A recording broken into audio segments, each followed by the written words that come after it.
All right. Hello, everybody, and welcome to this next episode of Optimizing Live. Thanks for joining us today. Today, we're going to be talking about how to continue to accelerate your AI adoption. Specifically, we're going to be addressing how to get your AI experiments, your test out of the shadows and really getting them into production. So how do we go from being blocked, doing some AI things, but not really seeing the value, to really getting some breakthroughs? So once again, I'm Richard Dolman. I'll be the host today. I'm excited. We're joined today with Kate Marshall, and as always, my colleague, Randy Hale. How y'all doing today? Great. How are you? Doing fantastic. Thank you. Doing great. So, as always, I like to just kind of throw the topic out there and we'll see where it goes. But so this idea of having, experiments or pilots running within the organization, often they're maybe siloed with a certain group, but we've certainly seen a lot of data and talk to a lot of our clients who claim that they're leaning into AI, but there seems to be a gap of getting some of these pilots out of the shadows and into production. So what are some of the thoughts that we might have to get started on this topic? I'll let you lead off, Kate, since you're our special guest today. Oh, thank you.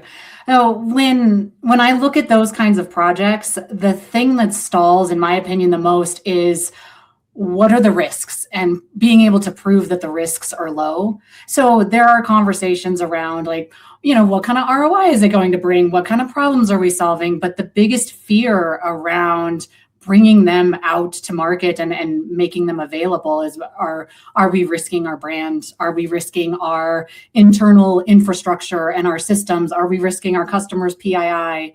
And good governance, I believe, fixes all of those problems and all of those concerns. But any time you bring something new out into the market, there's a serious amount of risk, and it's just getting in front of that and communicating it, really. Yeah, building on that, the thing that I see the most is pretty aligned with that. And I like to call out the balance point, right? Like the balance point between how much are we focusing on control and risk reduction versus enablement and autonomy.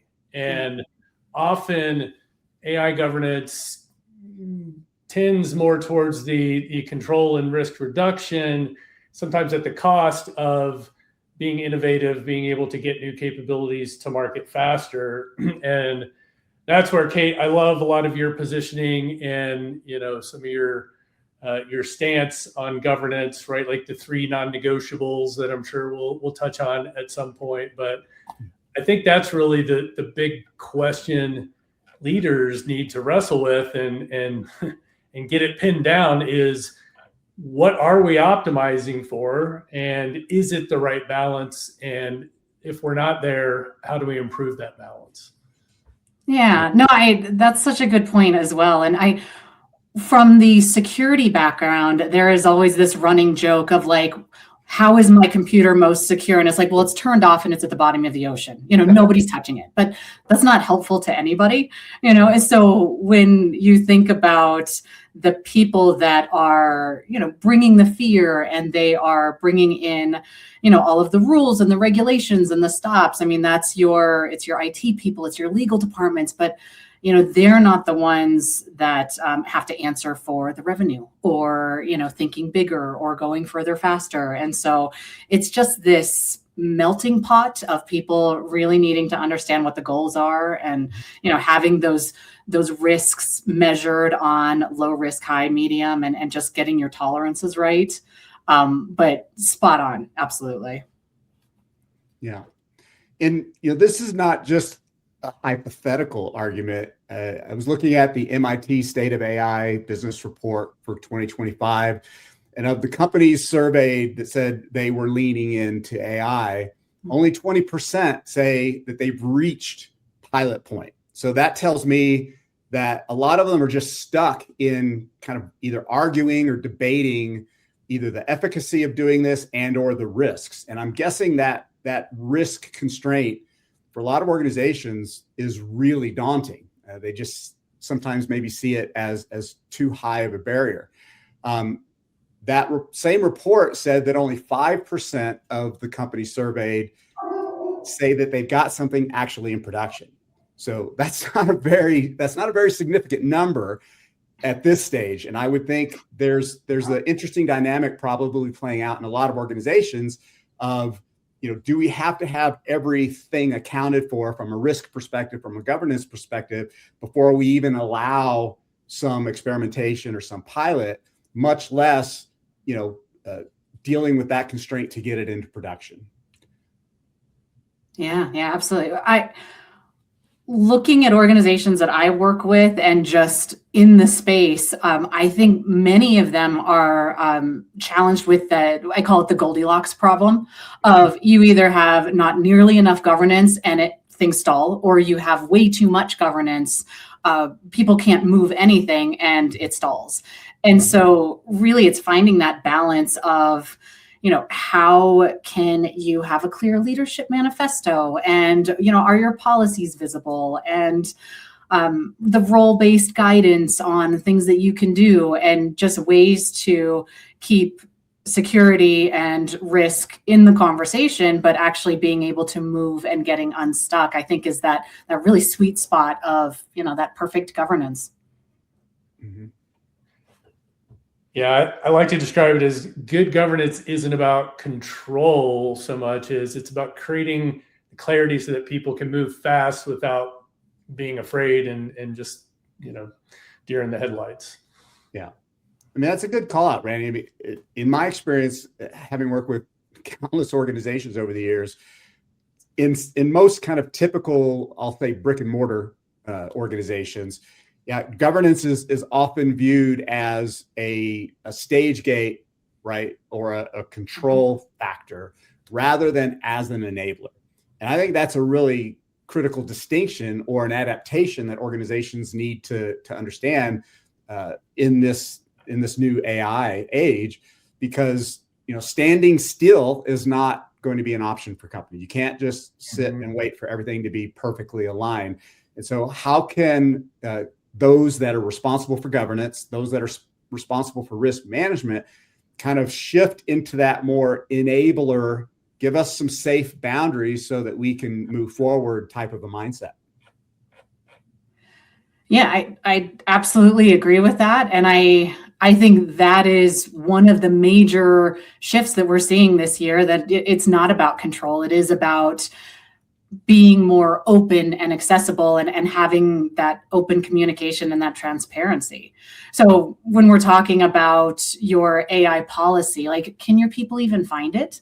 Do they know what their approved tools are? Has leadership even talked about what their plans are and what they want to do? Oh, is everybody afraid that they're going to lose their jobs if they're training their AI? And there are all of these conversations that need to be had that they're not about control. They're just about being transparent on those guardrails, what you can do, creating those boundaries, and having those conversations and having those things visible. I completely agree. It solves a lot of the bottlenecks. Yeah, I think you hit on a key thing there when you said the word bottlenecks. It's always a trigger for me, because most organizational systems, right? And when I say organizational systems, it includes a lot of things. First thing that comes to mind is who reports to who, what's the org chart look like, who has what accountability. And your current system is designed for probably most of the people who have a VP or a higher level title. They got to those roles because they know how the current system works and they know how to win in the current system. Mm-hmm. And then when something new tries to come into the system, it's a new variable, right? And so this, what Richard and I have seen in work we've been doing for the last 15 plus years when it comes to like strategic organizational change is the new thing can be a threat. And the more a leader believes that whatever this new thing is threatens their ability to succeed, and I always like to use the analogy, like to play the game, right? Like every organization has a set of rules, and leaders become leaders because they're good at playing by those rules. So that's, to me, one of the big unknowns that AI throws into the equation is you've got some number of key leaders who are amazing in the current system that are looking at how do I either bring AI into what I'm doing and like amplify my success in the system. There's some leaders that fit that profile. There's others that are, more of a, how do I raise my hand, get involved in the AI things so that I can like dampen what we're doing with it? Because I believe if we do what's possible with AI, like my team might, get hit, right? Like I've built this amazing team, and, even looking at it through altruistic means, it's like, I care about these people. I don't want these people, to be in jeopardy of losing their job. So I'm going to be in the meetings and be involved and raise my hand for things, but I'm going to really try and steer things in a way that it's not going to impact me. Like those are like a couple of different profiles that I see, some of the behaviors that emerge. And so beyond just governance, getting unstuck with AI, to me, one of the big enablers is just how can we have the right conversations, the transparent conversations, and how can we set the right intention and clarity so we don't get stuck with, those who are kind of, saying the right things in the steering committees and the leadership meetings, but dumbing down everything that's happening outside of that context. Yeah, no, that's such a good point. And then to double down on that with just the challenges that leaders are having, some of them, many of them are far enough removed from the employee that they don't even know what people's day-to-day tasks are. Mm-hmm. So when they're coming in wanting to use these tools and wanting to create these new SOPs and build documents, they don't have a sense of what the real work looks like to be helpful to clear the road for it. And so that is why I think that top-down and bottom-up approach to the just becoming more AI native is so important, because you need leadership for the approvals, you need them for the budgeting, you need them to timestamp and say yes to the things, but they don't know the actual work that is really going to move the needle, in a lot of cases, in the tools that they need. And so they need to have those conversations, and you need both parties for sure. Yeah. I especially like calling out the bottom up piece of it, because I've had conversations with leaders who have said, yes, we've been tabbed to do as much as we can with AI. And what we're finding is some of our most experienced and most valuable team members are really starting to get disenfranchised and lose engagement, because the feedback is AI is doing the stuff I like to do. And so how do you intentionally design how you're using AI to, maybe not go all the way the other direction, but find the right balance so that you don't create an engagement problem? That's a tricky one. I mean, if you think as a business owner, you find somebody who's a great employee that really likes to do this one thing, but there's now this tool that can do it 10x better, bigger, faster. It is so hard to make that decision and pivot. And I think that's where we're finding a lot of people that are stuck, being afraid that if I train, these SOPs, I train these agents, they're going to take over all of the stuff that I like to do. I don't have that solution. I mean, I don't know anybody who does at this point. It's just change is coming. It is going to be hard. And it's, we all have to just ride the wave. Yeah. I don't know. I think this is a different wave than maybe I've been around the block. I've been doing this for many years. So, I was in the middle of when the internet became a thing, and we had to figure out what that meant, et cetera. I think this is a little bit different. There's so many similarities, but there's also a little bit of differentiation. Is that it's obviously both an opportunity. When I say it, I'm talking about generative AI particularly. It's obviously a massive opportunity for all of us, for every organization, for all of us that have these roles. But it is also a seemingly great threat. And so how, Randy, you spoke to the threat part earlier, and the behavior that I typically see from leaders in organizations is one of three things, right? When we're confronted with the threat, we just build a fortress, right? Build a big wall so we can shield ourselves from the threat. I don't think that will work here. We try to ignore it, right? Put our head in the sand, just keep pounding rocks, business as usual. I don't think that's an option here. And the third is, how do we flip that threat into an opportunity, right? And that goes deep into understanding your organizational culture, understanding your people. You mentioned the top-down, bottom-up approach, and I obviously think that's always a good idea because it tends to create that shared ownership. Aside from some organizations make the mistake that what happens is the frozen middle, the middle managers, the people in the trenches with the teams kind of get squeezed there. But in this case, I think there's a real opportunity there. Now, one thing I'm curious about, Kate, is education. I mean, are organizations investing enough in educating everyone on the opportunity and the potential, essentially building AI literacy across the board? Companies that I've worked with and that I'm talking to, they're doing a little bit of education, but they're not seeing it holistically, in my opinion. And for example, those individuals that are responsible for risk management and compliance and governance, are they being educated and not just learn what AI is, but the practical application of it? And I think what makes AI unique is you can actually use it to help you solve these problems. I think that's what you were alluding to, Randy. But Kate, what do you think? Are companies investing enough in educating everyone in the organization on what this means to their particular role and the organization as a whole? No.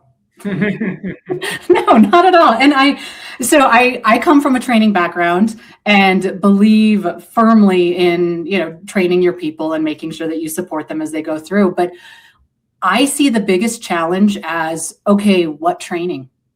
What does everybody need and where do you get it from? And by the time a training platform is built, oftentimes it is now obsolete. And so large organizations have a real struggle because they're looking for the 4 or 5 training components that will fit and serve all people, as opposed to that, the special one-offs that everybody needs, and they're hard to find. And then there's also the conversation of, okay, my employer says I can go take training. I don't know what training, so I'm going to hunt and peck, and maybe it's 10% good, and I'm spending time, or am I expected to spend my own time if my employer isn't giving me the time and the space to be able to do that? And so that's the challenge that I'm seeing in this space, is by the time you're building really good training platforms, they're outdated. And it is just really tricky. And so I love, they call it the University of YouTube, and, going out and saying, okay, we're going to curate all of these different YouTube channels and dedicate time and setting aside, Fridays to upskill and reskill our people where nobody's taking calls anymore. We're leveling up that way. But I think the one thing that organizations should do is help their people with the basics and the tools and the platforms that they already use.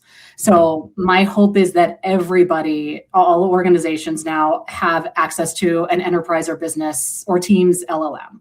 So that should be a given, whether it's Copilot or ChatGPT or Claude, giving them all training on the platforms that you're providing, and like Google Workspace and Slack and the Microsoft features that are out now with Copilot. There is so much out there that people still don't have awareness to, that there are these large scale organizations that have these platforms. They're putting out really good training. So I would always start there with the platforms that you already have, that you're already using, that you're ingrained in. And then when you know that you've got somebody that wants to train outside, looking at something else, that's when you can go in and have those specialty conversations.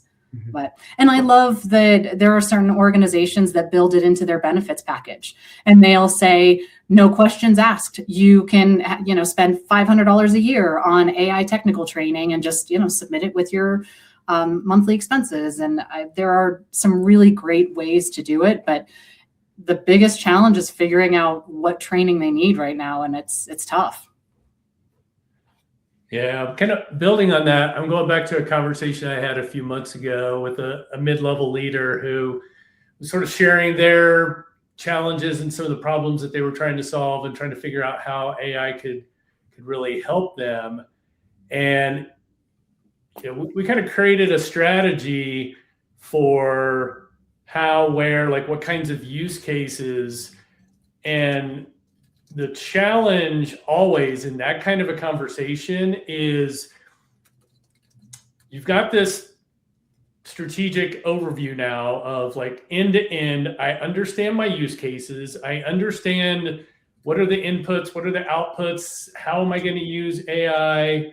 And then when you look at that against the current corporate set of tools, it's like, I can't access that. We don't have one of these at all, right? Like it's sort of this patchwork thing where, well, we have an enterprise standard so I can solve these two problems, but I've got these other three problems that I either need to figure out how to, get them to hurry up turning on access to it because, maybe there's something that's early in flight, or maybe there hasn't been a conversation about something. And then you're in the unfortunate position of putting people in a position where they're like, how can I do this just like outside of the corporate environment, right? Like, what can I do? Like, how risky is it? And, tying it back to the governance conversation, it's sort of,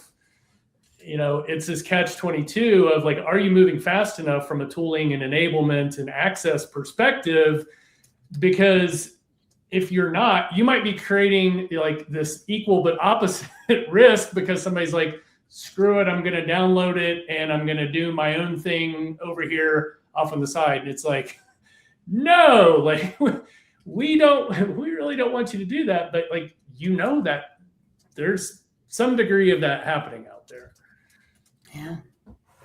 Yeah. So you're saying people will game the system. Big shocker. Yeah. On this topic of training, I've got a couple of ideas or thoughts that popped in my head as you were both speaking, particularly Kate, is I do agree, organizations need to probably adapt their learning strategy, their learning, governance.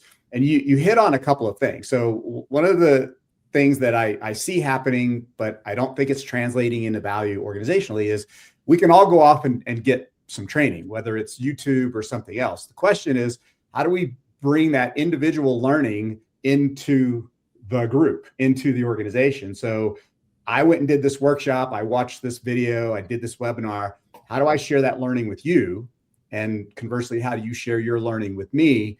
Because, in an organizational context, that's really where the rubber meets the road. We can all have our knowledge and our expertise, but it's how do we unify that? How do we bring all of that together, focused on a shared goal? That's where the real value starts to happen. And secondly, you implied something that Randy and I've talked about many times that organizations struggle with is essentially adapting and modifying their incentive approach, their incentive packages. If I'm not incented to go, learn something new and apply that, or if I don't feel safe that I can experiment and make mistakes, in the spirit of learning, then I'm pretty much going to just put sit on my hands and just do my job. And so I think there's an opportunity there for organizations to reevaluate their incentives on how do they incentivize people. And then given that, my next question is, all right, going back to I'm a governance, I'm a risk person, or I'm a leader. How do I know that we're getting real value out of all of that training, right? So how do we measure our progress as an organization? How are we learning? How are we, really applying these things? So maybe we call that an AI maturity model of some sort, but how do we start to measure these things? Yeah.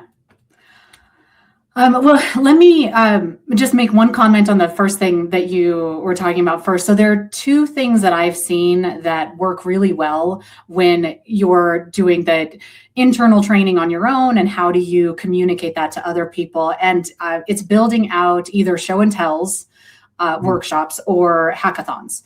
And what I love about either of those is you can layer them for the very non-technical to the high level technical, your IT guys that are, building new Slack bots and things like that. And you frame them in a way to say, hey, are you doing something cool? Show us what you're doing, and be open and excited about it. And those are the two things that I think really can very easily move the needle as far as programs that I work with human resources to help build pretty quickly and easily. And when people hear AI hackathons, they think incredibly technical, it's above my level. I'm not ready for a hackathon. Many of those can be, how did you use Copilot to update your PowerPoint presentation? Things like that end up being really useful to people, and you crowdsource these different ideas. And then, the bells and whistles of it is that you then throw that information into some sort of shared intranet database document that people, everybody can learn from. So the ROI question, it's tricky. What I have seen, the fastest, easiest button is your productivity ROI. So you first calculate how much a task takes, and then when you added AI into it, you do the calculations of your hourly rate and how much the tool costs, and then do that hours saved per week. The other one that I've seen is cost avoidance. So that one's a tricky one because you can't prove that, there's fewer compliance incidents because of something. It's harder to calculate, but it's still one of those. Or there's, the throughputs and, strategic, where what are the learning that compounds, how you can measure some of those. But I think with every project, you want to try to answer that question of, okay, what does success look like? How do we know that this was good and right? And honestly, depending on what the project is, depending on what the tools are, I would literally just throw that into my favorite LLM and say, how can we measure this? And what are the different ways that we can do it? And then, I've done a couple of fun vibe coding calculator tools where you just can quickly code something out in 10 minutes and you've got a dashboard that can actually measure those things. But that one is the big challenge I'm seeing right now, for sure. It's really hard to measure these things because it's all completely across the board and nothing is really clean except for that, hours saved per role. Mm-hmm. So I think that's not unique to AI for sure. Yeah. But you mentioned the vibe coding piece, how quickly, I think that is definitely a distinction worth calling out, is the ability to use these tools to accelerate getting things done much, much faster, right? So productivity, there's no question, for me, my learning curve when I started using Gen AI tools, I was certainly not productive right away. I was, learning as I was going. But even for myself, I found that I would get over a learning hump, and then, oh yeah, now this I can just put on rinse and repeat now. Now what's the next thing I need to go try to, improve upon? And again, I think there's probably, going back to the theme of, we've got pilots, we've got experiments running, but not so much getting into production. I think people need to have the authority, the empowerment to not just try these things, but to actually champion getting them out there in production for their organization. So if you've you've created some cool widget or some cool dashboard. I want to have access to that. If I'm in the organization, I don't want that just to be, siloed. I want that to be something that I have access to. And going back to, the idea of the tension that exists between governance and risk management folks, which is natural. How do they lean in more for themselves so that they can validate this, right, with real experience? And how do we get people that maybe don't normally, collaborate or talk to each other in the organization on a daily basis? I think this is the topic that we can break down some of those silos as well. So your idea of a show and tell, communities of practice, I think those are really lightweight, but very powerful forums so that we can start to share that. But to me, is we have to break down the barrier of, it's just my team over here is doing their learning and we're sharing it. That, again, whether it's governance, risk, technology, marketing, et cetera, that we're crossing these hierarchical boundaries and we're sharing that learning in a real practical way. Yeah. Yeah. And vibe coding is one that I struggle with as well, trying to help people play with and incorporate. One, it seems daunting. And, my favorite thing when you're learning is you're uncomfortable and you're unsure and you don't like it and you're frustrated, because that means that you're stretching and that you're growing, which is great. But many of these vibe coding tools, you're very limited on what you can do because you can't put, personal, private, corporate data in there, or, the PII that you would need for certain things. And Google AI Workspace is doing a much better job inside of that studio platform if you use, the Google Workspace to be able to vibe code these things. But that's one that I wish we could nail and figure out how to get people really comfortable and get them ready to build out their own tools, because you could be building your own apps, you could be building your own calculators, you could be building your own checklists and make them really helpful. But it's that personal information that you have to be really careful about, that you're not building things that will create risk, but how do you do that inside of the workplace to make it actually useful to you? So that's tough. Mm-hmm. Indeed. So, Randy, you alluded to some non-negotiables, I think, that Kate had shared with us before. What are those, Kate? What are those non-negotiables in your mind when it comes to governance? Yeah, I've got 3 of them. And each of are equal importance to me. The first one is communicating that leadership manifesto. So if you are in a leadership position and you're not telling people what the plan is, and you're not telling them the why, or you're not even saying, hey, we don't know what's going to happen, but we want to create space to show you these things and do these things, people will make up their own story.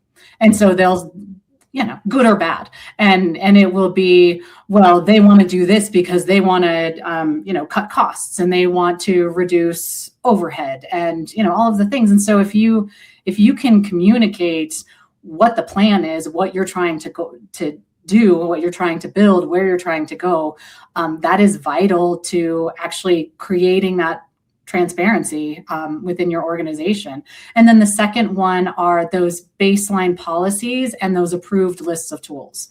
So unless people have a very clear list of, I can do this with this tool, I can't do this with this tool, here's our stance on XYZ, there's going to be a lot of questions, and there's either going to be a lot of shadow AI where people are just going off and doing things in secret, or there's going to be people feeling completely stuck, like they can't do anything. And so if you have those policies and you have those approved tools lists all ready to go, that people know the guardrails and they're clean and it's not embedded in the middle of 40 pages and, things that they could easily find, that is something that every organization needs as well. And then lastly, you need that visible hub and you need that repository to keep all of this information in. So the people that are your AI champions that are doing really cool things, or the show and tell information, or, hey, if you have questions and want to add a tool to the approved list, you need to go here.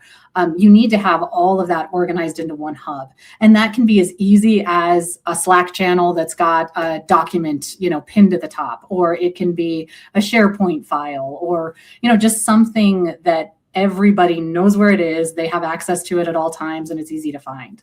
So those three things solve a lot of problems when you get into that phase one of foundational governance inside of an organization.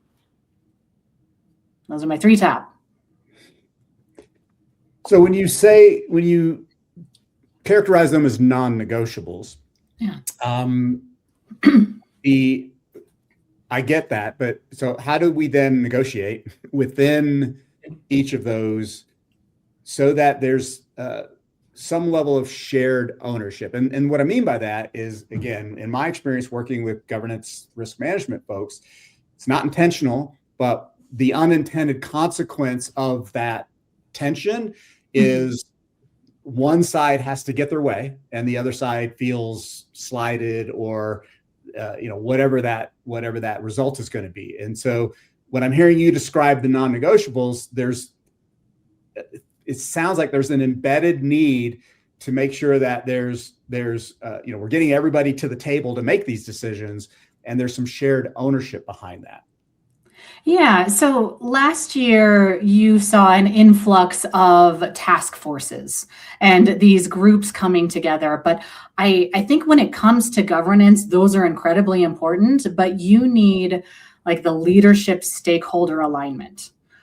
You need leadership teams on board. You need human resources. They're the ones that are actually going to identify and execute. You need your IT teams. You need your legal group, if you have one, and department heads to make sure that everybody's in alignment. And that room can get fairly big. I've seen success if you got to keep it under 15, and everybody needs to understand the shared goal. And that's where that executive manifesto is really helpful, because it says, look, these are our goals here. Yes, legal, I understand you're scared and you want to say no to everything, but you can't, and you have to come to some agreements, and that is when everything kind of trickles down from there. So I think having that stakeholder alignment and having those conversations to make sure that everybody is on the same page for what the goals are with the organization, it's the only way to do it.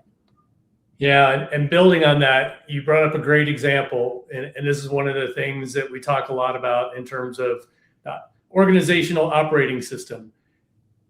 If legal is only measured on risk avoidance and they have no accountability for time to market, for example, then there's a tension imbalance there, right? You've got a legal function who is heavily incentivized to just say no to everything.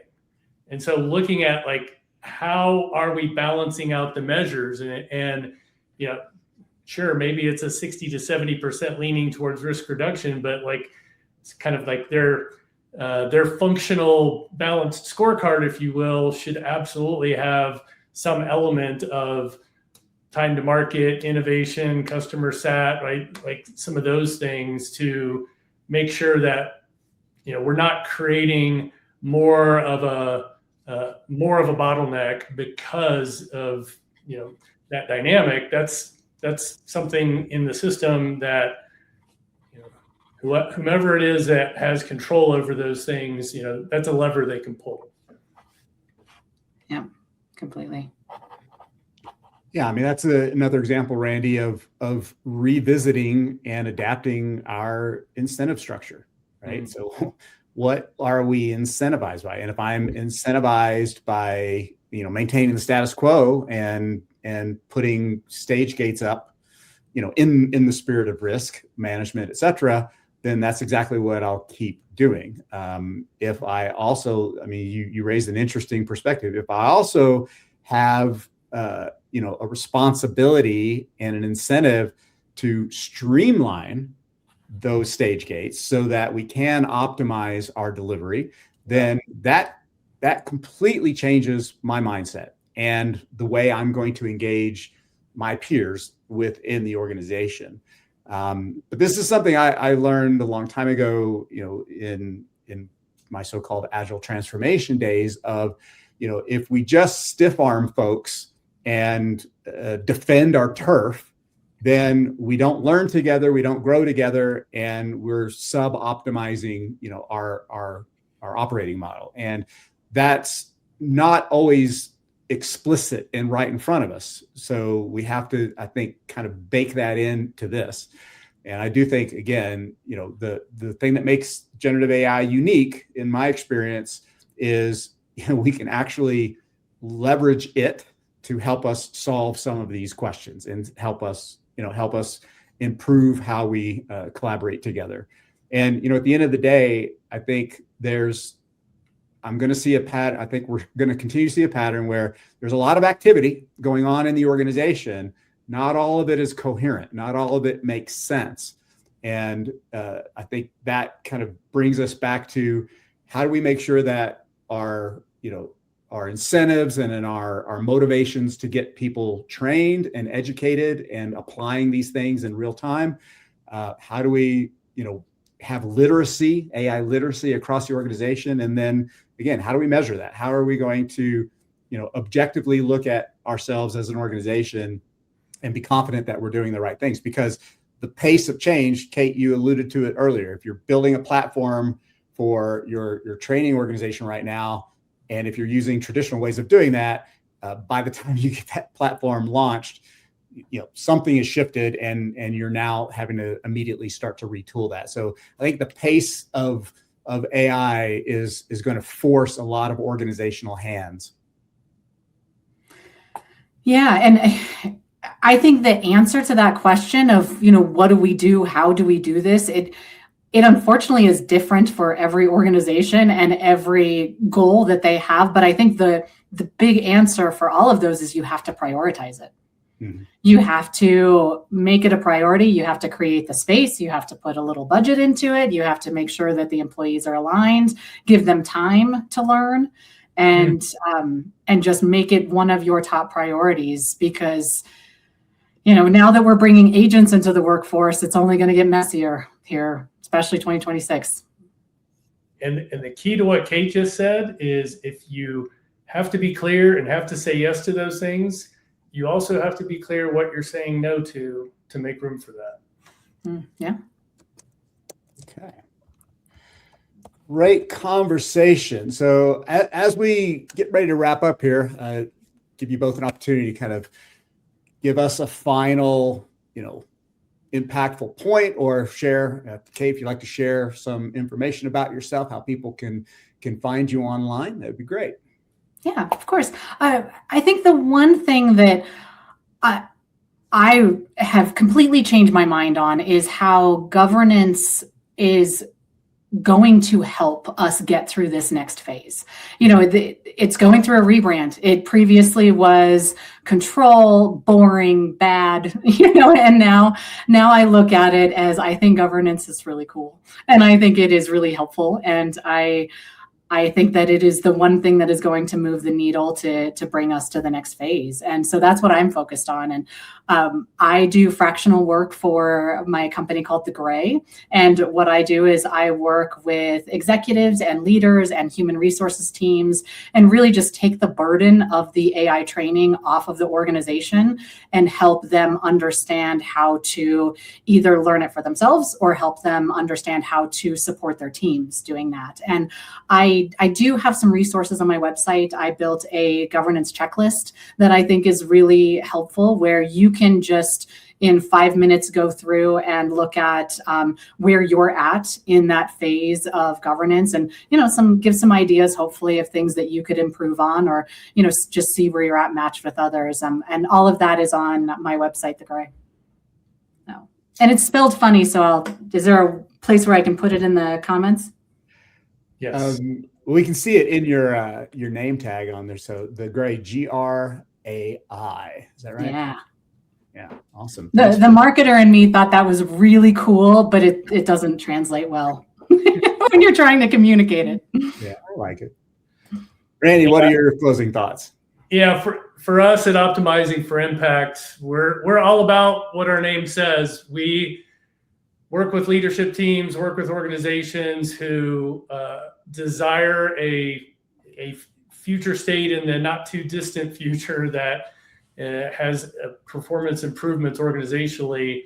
And our goal is to really just become a catalyst with you to help you unlock the right conversations about how is the current organizational system either supporting where we're trying to go or constraining where we're trying to go, and unlock those conversations to identify tensions in the system and, create some clear improvements in terms of, either your organizational structures, your performance measures, your policies, your governance. How do we pull the right levers to create that future state that you're after? That's what we're all about. Yeah. Awesome. Thank you.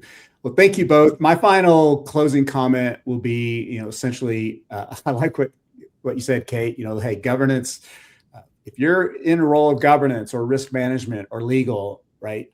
Here's a really new opportunity for you to kind of flip the script on kind of your role in the organization and maybe even how you're perceived in the organization. And I think, generative AI adoption can be a little scary, and there's a lot of uncertainty there.